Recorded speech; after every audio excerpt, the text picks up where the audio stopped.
16,000 slices ng kayabang strawberry cake ang libreng pinagsalu-saluhan ng libo-libong katao sa selebrasyon ng Strawberry Festival sa La Trinidad, Benguet. Yan ang ulat ni Jeremy Piscano.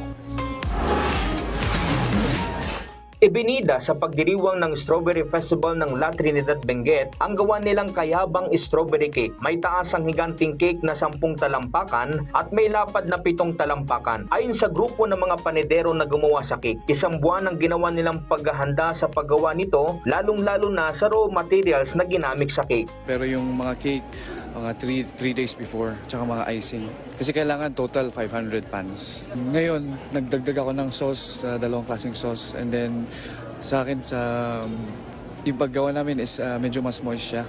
Aabot sa 20 miyembro ng team ang nagtulong-tulong para lang mayanda ang cake bukod pa sa iba pang mga panedero na kasamang tumulong. Kalaunan, hinati-hati ang cake at nakapag-produce ito ng 16,000 slices kung saan libre itong ipinamahagi sa publiko. Samantala, ibinenta naman sa abot na kayang halaga ang cupcakes nito. First time ko to actually na mag-attend nung parang biggest cake, mga ganyan. Siguro I'm expecting it to be real life like, parang ganon. Ang sarap po. Meron po kasi siya parang chocolate apart dun po sa strawberry and gusto-gusto po kasi yung strawberries.